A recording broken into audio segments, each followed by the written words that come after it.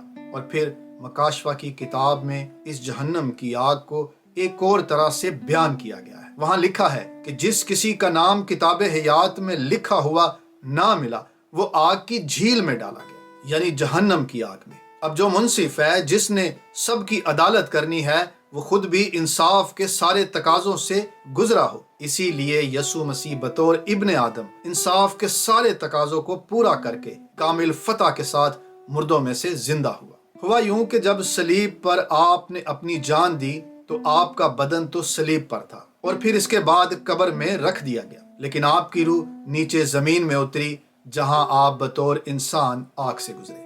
اس سے قبل کہ آپ موت کے بعد جلالی بدن میں زندہ ہوتے، آپ الہی عدالت کی آگ سے گزرے۔ اب ہمیں یہ بھی معلوم کرنا ہوگا کہ یہ آگ کہاں ہے جس سے آپ گزرے۔ یہاں اس آگ کے بارے میں جاننا بھی ضروری ہے۔ چنانچہ اس آگ کو خدا کی عدالت یا غضب کی آگ کہا جاتا ہے، اور اس آگ کو جہنم کی آگ بھی کہتے ہیں۔ یہ خاص گناہگاروں کی سزا کے لیے مقرر ہے۔ یہ بات تو ہو گئی جہنم کی یا عدالت کی آگ کے بارے میں۔ اب دیکھیں کہ یہ آگ کہاں ہے۔ بیان کیا جاتا ہے کہ یہ آگ زمین کے نیچے ہے۔ مقدس پالوس فرماتے ہیں کہ جب وہ عالم بالا پر چڑھا تو قیدیوں کو ساتھ لے گیا اور آدمیوں کو انعام دیے، اور اس کے چڑھنے سے اور کیا پایا جاتا ہے کہ وہ زمین کے نیچے کے علاقے میں اترا بھی تھا۔ مقدس پالوس رسول کے اس بیان کی عام انڈرسٹینڈنگ یہی ہے کہ وہ یعنی یسوع مسیح زمین کے نیچے کے علاقے میں اس وقت اترا جب اس کا بدن قبر میں تھا۔ اس وقت وہ زمین کے نیچے کے علاقے میں گیا۔ He also first descended into the lower parts of the earth۔ کتاب مقدس کا مطالعہ کرنے سے معلوم ہوتا ہے کہ کائنات 3 مختلف درجوں میں تقسیم ہے۔ پہلا درجہ آسمان یا ہیون، دوسرا زمین، اور تیسرا زمین کے نیچے کا علاقہ یا پاتال۔ ابھی ہم آسمان یا آسمانوں کی بات نہیں کر رہے اور نہ ہی زمین کی بات ہو رہی ہے۔ ابھی تو سمجھنے کی کوشش کریں گے کہ زمین کے نیچے کون سا جہان ہے جو انویزیبل ہے، جیسے آسمان انویزیبل یا پوشیدہ ہے۔ کلام خدا ہمیں بتاتا ہے کہ زمین کے نیچے مردوں کا جہان ہے، اور وہاں پر 2 بڑے مقام ہیں، جہنم اور جنت، جسے فردوس بھی کہتے ہیں۔ ان دونوں کے درمیان ایک گڑھا ہے جسے اتھا گڑھا کہا جاتا ہے۔ زمین کے نیچے اور بھی جگہیں ہیں، لیکن وہ جہنم اور فردوس سے منسوب ہیں۔ جہنم وہ جگہ ہے جہاں ہر وقت آگ جلتی رہتی ہے، جس کو انگریزی میں ہیل، عبرانی میں شول اور یونانی میں ہیڈس کہا جاتا ہے۔ اس جہنم میں ہر زمانے کے غیر ایمانداروں کی روحیں ہیں۔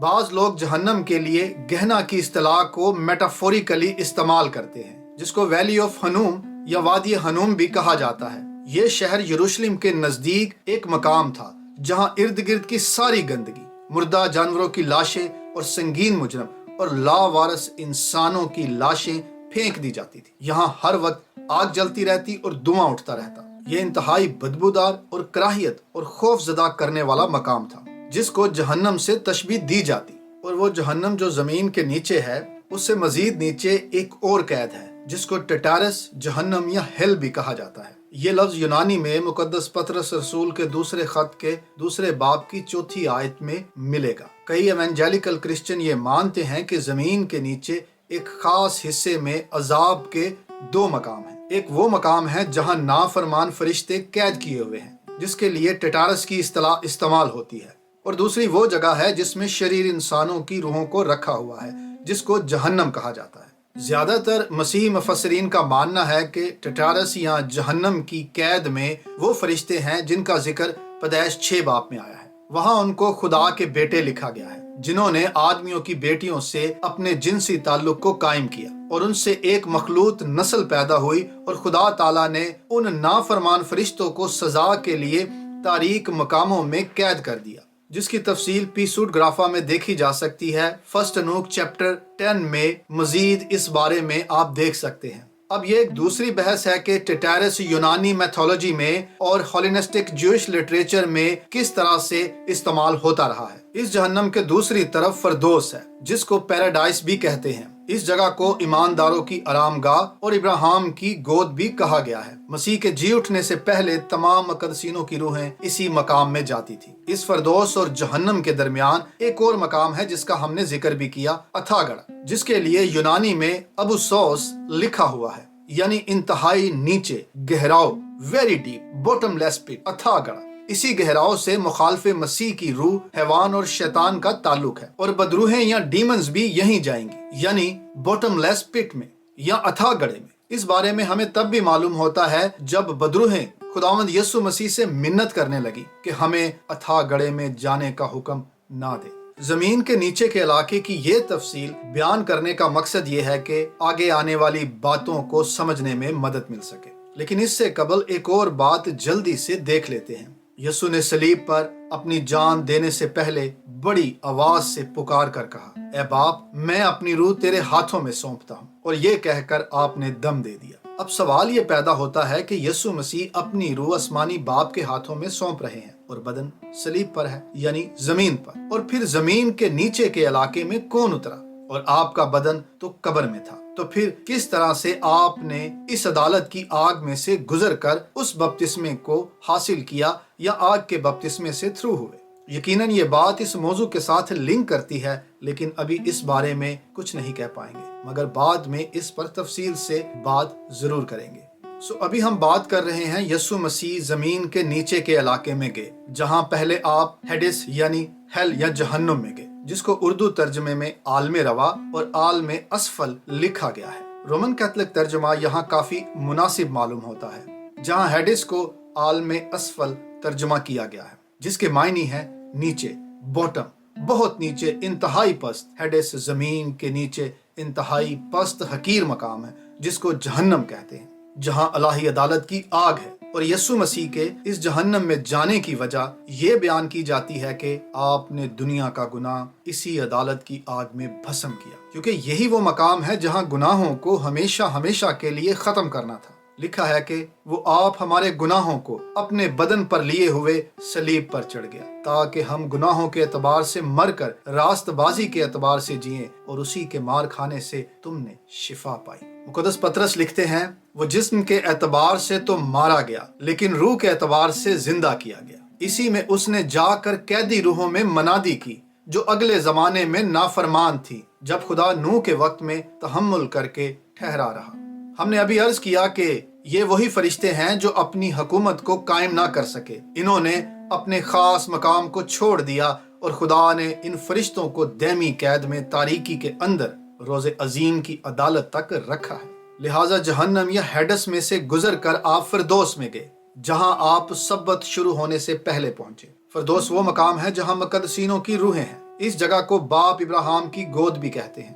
ان دونوں مقامات کا ذکر یعنی فردوس اور جہنم کا مقام دولت مند آدمی اور لازر کی کہانی میں بھی دکھائی دیتا ہے۔ یہ تو بات ہو گئی جہنم کی یا عدالت کی آگ کے بارے میں۔ اب یہ دیکھیں کہ فردوس یا پیراڈائز کہاں ہے۔ ہم نے ابھی عرض کیا کہ فردوس جہنم کی دوسری طرف ہے، اور بیچ میں ایک گہراؤ یا اتھا گڑھا ہے۔ فردوس وہی جگہ ہے جہاں خداوند یسوع مسیح کی ملاقات اس ڈاکو سے بھی ہوئی، جس کو آپ نے کہا تھا تو آج ہی میرے ساتھ فردوس میں ہوگا، اور اپنی مصلوبیت کے دن ہی جہنم کی آگ سے ہوتے ہوئے آپ فردوس میں داخل ہوئے، تو وہیں پر آپ سب مقدسینوں کے ساتھ ملے۔ تاہم یسوع مسیح کے جی اٹھنے کے بعد بھی فردوس زمین کے نیچے ہے یا کہیں اور منتقل ہو گیا ہے، اب یہ ایک دوسرا معاملہ ہے، اس بارے میں بھی بات ہو سکتی ہے۔ اس وقت جب یسوع مسیح زمین کے نیچے کے علاقے میں اترے تو وہاں پر آپ جہنم کی آگ سے گزرے، تو اس سے کچھ لوگوں نے مان لیا کہ یہ آپ کا چوتھا بپتسمہ تھا،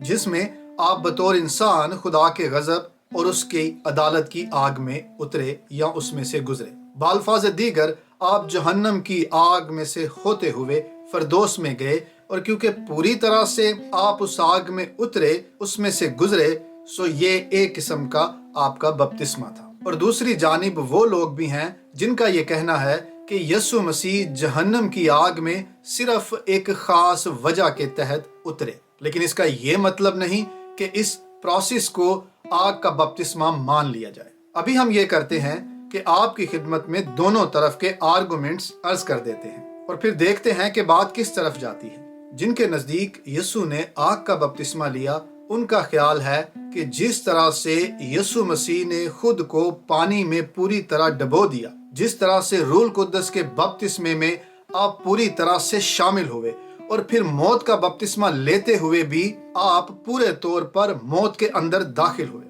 بالکل ویسے ہی یسوع مسیح نے بطور بشر ہوتے ہوئے جہنم کی آگ میں خود کو اتار دیا۔ اور جب آپ جہنم کی آگ میں اترے تو وہ غضبناک آگ آپ کا کچھ نقصان نہ کر پائی، کیونکہ آپ بے گناہ تھے، پاک تھے، لیکن آپ اس آگ میں سے گزرے، سو یہ ایک قسم کا آپ کا بپتسمہ ہے۔ اور یہ سب آپ نے اس لیے بھی کیا کیونکہ بطور بشر آپ کو دوسروں کی عدالت کرنے سے قبل خود بھی عدالت سے گزرنا تھا، تاکہ آپ بے گناہ ثابت ہو کر ہر شخص کی عدالت کر سکیں۔ اور مزید یہ بھی کہا جاتا ہے کہ جس طرح یسوع مسیح نے اپنی بشریت میں 4 مختلف بپتسمے لیے، اسی طرح سے ہر ایماندار کو بھی ان 4 بپتسموں سے گزرنا ہوگا۔